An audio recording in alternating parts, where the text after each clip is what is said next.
নজর রাখবো খবরে। গভীর রাতে বিজেপির কোর কমিটির বৈঠকে জেপি নাড্ডা শুভেন্দু দিলীপকে পাশে বসিয়ে ঐক্যের বার্তা জেপি নাড্ডার। বৈঠকে ছিলেন নতুন কোর কমিটির বেশ কয়েকজন। এক হয়ে চলুন, গোষ্ঠী কোন্দল থেকে বিরত থাকার বার্তা জেপি নাড্ডার। আপনারা এক হলে নিচু তলার কর্মীরাও এক হবে, দল যা চাইছে তা মেনে চলতে হবে, স্পষ্ট বার্তা জেপি নাড্ডার। গাড়ি চলবে, স্টিয়ারিং থাকবে ভিন রাজ্যের নেতাদের হাতে, বাংলার ভাবাবেগে আঘাত করা হবে না। জেলা সভাপতিদের সঙ্গেও বৈঠক জেপি নাড্ডার। শুধু ভাষণ নয়, কাজ করুন, স্পষ্ট বার্তা জেপি নাড্ডার। কোথাও গিয়ে কোনো মামলা গলায় পড়া যাবে না।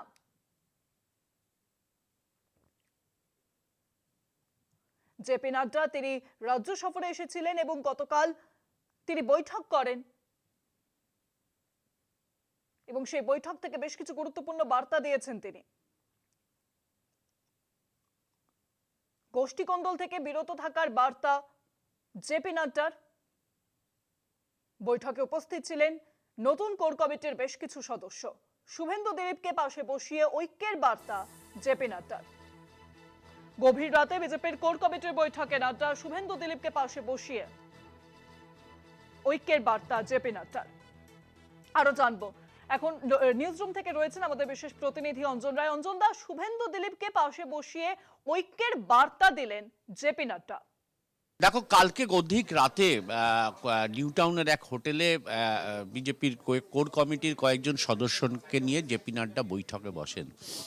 সবচেয়ে উল্লেখযোগ্য হলো এই বৈঠকে দিলীপ ঘোষ উপস্থিত ছিলেন। প্রায় 1.5-2 বছর পর কোর কমিটির বৈঠকে দিলীপ ঘোষ উপস্থিত ছিলেন এবং এই বৈঠকে কার্যত শুভেন্দু এবং দিলীপ ঘোষের দিকে তাকিয়ে পরিষ্কারভাবে জেপি নাড্ডা বলেন যে আমাদের ঐক্যবদ্ধ হতে হবে এবং আমরা যদি একে অপরের সঙ্গে ঝগড়ায় লিপ্ত হই তাহলে সেটা নিচুতলা অবধি চলে যায়, নিচুতলার কর্মীরাও কিন্তু বিভক্ত হয়ে যায়।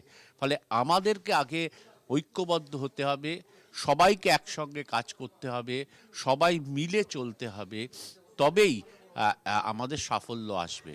তিনি পরিষ্কার করেন যে পশ্চিমবঙ্গে সরকার বিজেপির দরকার, এর জন্য ভারতের নিরাপত্তার প্রশ্ন জড়িত। ফলে ভারতের নিরাপত্তার স্বার্থে অন্তত বিজেপির এই রাজ্যের যারা নেতৃত্ব আছেন তারা ঐক্যবদ্ধ হয়ে এবার বিজেপির সরকার তৈরি করার জন্য সমস্ত রকম চেষ্টা করতে হবে। এর আগে নাড্ডা আরেকটি হোটেলে বৈঠক করেন। সেই বৈঠকে মূলত অন্য রাজ্য থেকে যে 65 জন বিজেপির নেতারা এসছেন, রাজ্যের নেতারা এসছেন, যারা বিধানসভা ভিত্তিক লোকসভা ভিত্তিক দায়িত্বে আছেন, তাদের সঙ্গে বৈঠক করেন। তাদের সঙ্গে জেলা সভাপতিদের বৈঠক হয়।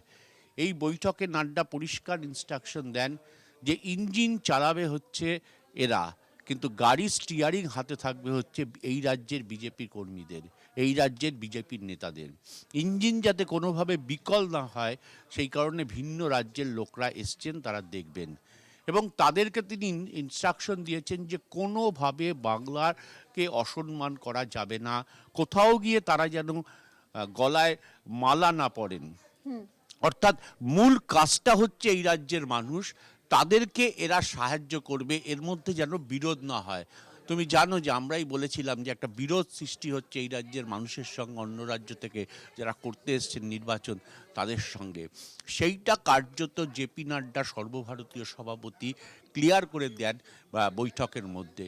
এই দুটো বৈঠকেই নাড্ডার মানে মূল সুর ছিল যেমনি ঐক্যবদ্ধভাবে দলকে চলতে হবে, নেতাদের চলতে হবে, তবেই কর্মীরা চলবেন, তেমনি অনুপ্রবেশ সমস্যা হচ্ছে সবচেয়ে বড় সমস্যা। সেই সমস্যা মোকাবিলা করার জন্যই পশ্চিমবঙ্গে দরকার বিজেপি সরকার এবং যারা অন্য রাজ্য থেকে এসছেন কার্যত তাদেরকে সতর্ক করে দিয়ে বাংলার অস্মিতা, বাংলার সংস্কৃতি, বাংলার শিল্প শিক্ষা তাকে সম্মান জানিয়ে চলতে বলেছেন এবং কোনোভাবে যেন বাংলার নেতাদের ওপর তারা ছড়ি না ঘোরায়, কার্যত সেই ইনস্ট্রাকশন দিয়ে গেলেন বিজেপির সর্বভারতীয় নেতা।